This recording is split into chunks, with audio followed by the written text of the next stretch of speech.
And welcome back.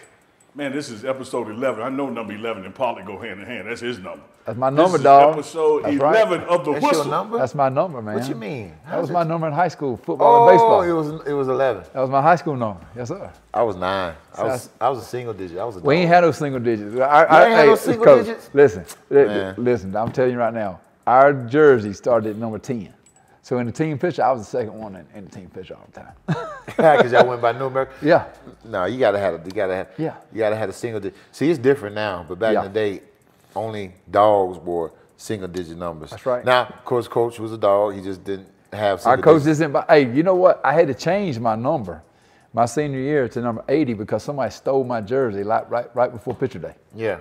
Stole number 11 out the equipment room. Took it with him. You know that was a senior. That's someone who No, graduated. I done worn it for 3 years. Oh, so you the only one? I was the only one who wore it for 3 years. That was a fan. That was a fan. That's right.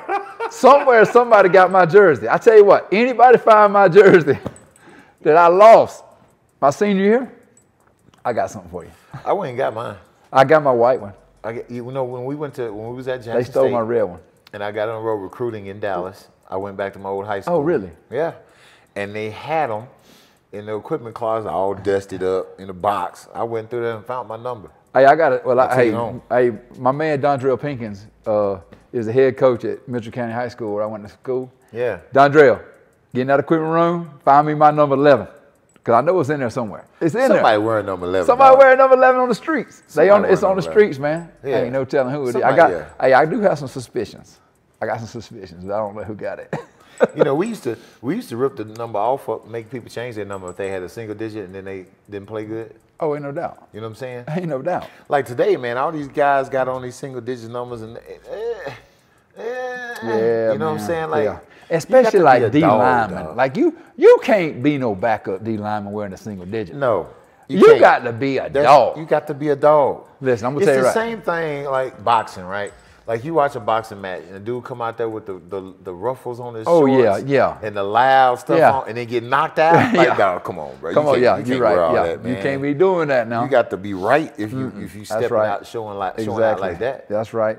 I tell you what, go ahead. I got to tell y'all something, probably some of mine early in the show. Before kickoff of the most recent game, I met a fan of the Whistle. Oh. Mama G. Say that again now. Okay, I'm little Mama G that took care of the whistle. The window covers for the snow time. Yep. When we first hit When we first got here, I remember that. And Shador and Bucky. I am the shovel and the window cleaners. I remember that. Yeah. I'm going to make sure they see this. Thank you So so watch much. the next week episode. You're going to be in it. Little Mama G. Little Mama G. Little Mama G. Little Mama G. Little Mama G.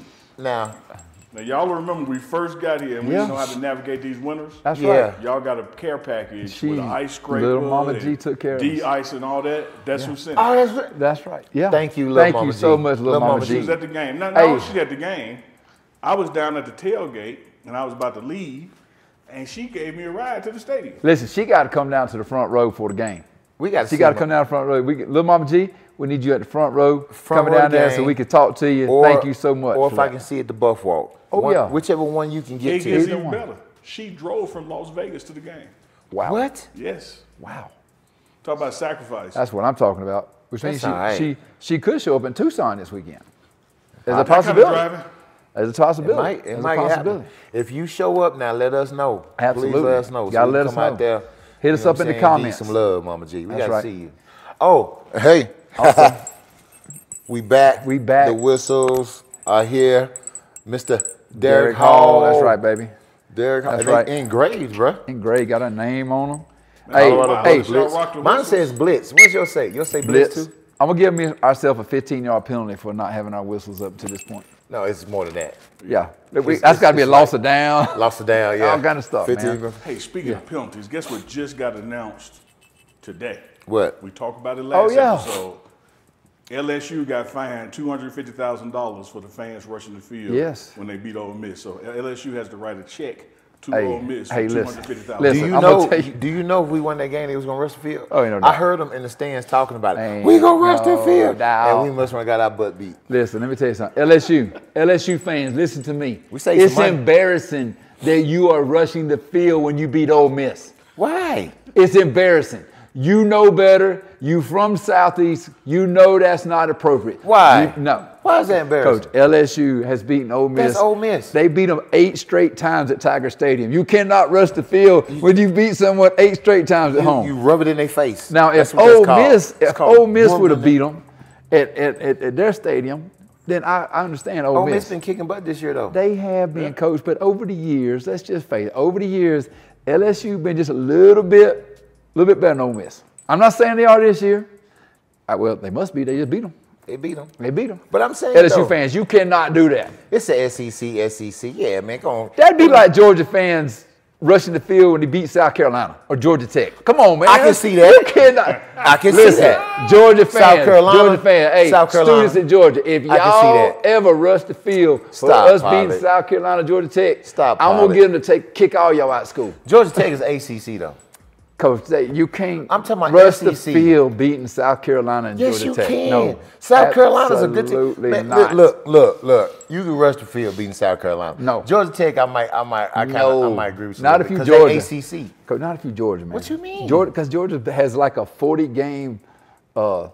They've won the series is like 40 games apart. How does that matter? It does matter, man. It does not matter, man. Come on, man. Dude, it was the point I was trying to make, Coach. I hear both of y'all. Yeah.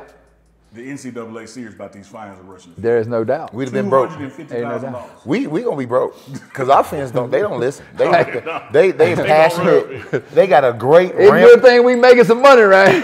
We go spend it. We gonna spend it. Ain't no doubt. They got a great little ramp right there. They can get down to it. It's really low risk. And there's low risk. There's the wall. I mean, ain't even a wall between them. It's like a rail. They did cross across there. The Baylor game, bro. I watched them, and it looked like they were storming the wall, what Bunker Hill? Yes. One of the moves like that? Yes. I mean, they was coming over the wall. Yes. Glory? Everybody seen Glory? Yes. Yeah. Coming over the wall. Coming over the wall, man. Dude, Yep. Denzel Washington say he gonna retire, bro. Oh, really? From acting. That's disappointing. He said he gonna retire, man. He said this might be it for him, bro. What's the movie? One of my favorite movies that he played in, because he just such a dog in this movie. Because he goes into the apartment and these dudes have hurt this girl, and he Equalizer.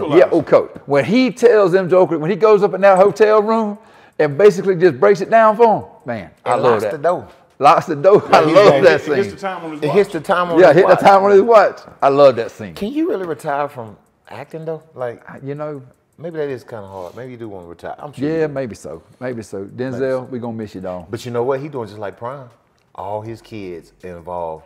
The theater arts in some kind of way. Yeah, he's smart.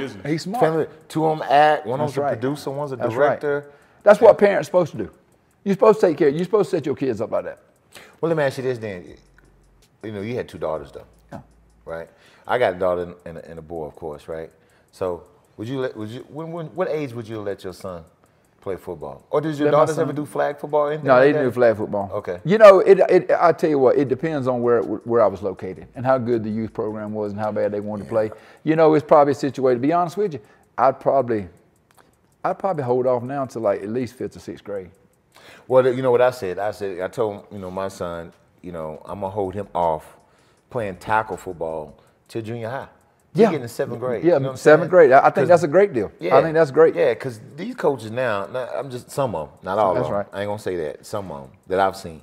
They still, kill them. Use your head, do all this kind of stuff, and it's not the right stuff. I think they're playing too many games. They trying to travel around, play everybody. They trying to travel around, when I played midget football, we played 6 games, and then we had an all-star team. You can't say that. Yeah, you can't say midget. You got to say you can't say that. It was called midget football back then. But you can't say that. There's a lot of stuff used to be called something that you can't say that. It's little people football. football. I guess it's Pop Warner. Yeah, Pop Warner. There you go. Okay, Pop Warner. Yeah, because that means a lot different. Anyway, but back then, we. Yeah, no, that's a foul. Yeah. That's a foul. Yeah. Anyway, so. Got him. Magic City. Ireland mad at you. Now the little people gonna be mad at you. Hey man, come on now. And the little people from Ireland gonna be double mad. Ain't no doubt. The little leprechauns. No, you can't do that. Now it's 3 times. You can't do that. We gonna get canceled. Oh man. Hey, so anyway, when we played like 6 games, and then we picked the all-star team, and we would go to Tifton and play in what they call the Turkey Bowl, and you basically played in a game over there from the surrounding counties. And so at the most you play 7 games. Now we got little kids playing 12 games in a year. I'm like, that's just that's a lot. Yeah, that's just a lot to me. You know, let me get your thoughts on this while y'all talk about little people football, Pop Warner and all that. You know, a lot of times you see stuff, and you know the adults condoned it. Right. Like, you know, little kid ain't just do that. I know where you about to go with this. There was a handshake line post game. Yep, in I know. Pop Warner, and some of the little kids on the winning team had belts. It was called BTA. BTA, belt to ass. Belt and they were hitting. They would shake the guy's hand and then like pop him on the butt with the belt. That basically we beat you, so we gonna pop you on the belt as we go by. Now, brother, I'm gonna tell you right now, this generation here, that just shows they different. Because if that would have happened back in the day, talk to him. You better tell him, buddy. My last game. You was a papa joke in front of me. Yeah, once I see it, you're not getting me. I don't know if you did got the guy in front of me. I'm just telling you, our whole team would have been. Oh yeah, but I'm giving them one. That's right. Yeah, that's right. Get the first one because we don't know I'm gonna tell you, you can bet your butt right now. That's right. Well, I told my son, I told him he could do flag football. I like that. He could learn some skills and do that kind of stuff. And then, technique. You know, just playing the game. And then after that, once he gets junior high, he could actually play tackle. And I'm gonna show him how to tackle and do all that stuff at the house. But he'll play it when he gets to junior high. I've seen this new flag, and to me, it's a little overboard. It's a little ridiculous, but to each his own. But they had flags on, but they was in full equipment. Yeah, it makes no sense to me. Listen, playing flag. Let me tell you something. These folks nowadays ain't going crazy. I mean, they got pillows. We used to listen when I came up, and I'm sure I don't know how it was where you were. We had like plain white helmets when we were playing Pop Warner. We ain't had no decals. You did not get a decal on your helmet until you were on up in high school or something. That's right. And nowadays they all decaled up on the helmet. They got little stars on their back for the good plays, and then they got the wristbands. They get championship rings. Yeah, they do. We used to get the stars though. Like you made a big head or good play. Yeah, there you go. And then we used to like our helmets marked up. Yeah, like you wanted to see the other paint on. Back in the day, they wasn't no targeting. They weren't no targeting. You want to have that paint. You want to have that paint on that helmet. They want that thing clean now. You know. Yeah, they want that thing shiny. Well, coaches, we done reached the point in the show that I know the audience is out there going, we got to talk about it. Got to talk about it. Yeah, we got beat. That's all right. We got beat. We got beat. We got beat by a good football team, but you know it's disappointing because we had it. I felt like we had it. And then we lost it on defense. We gave it away. Well, you know, Coach, I can't say that now. We lost it on defense. I hear you as the defensive coach. We lost it on defense. We lost it more ways than one. I think the frustrating part for me watching it is that with all the mistakes we made, all the opportunities we squandered, with 3 minutes left, we were winning the game. Right. Well, what's frustrating too, from an offensive standpoint, is I feel like the second half they couldn't stop us.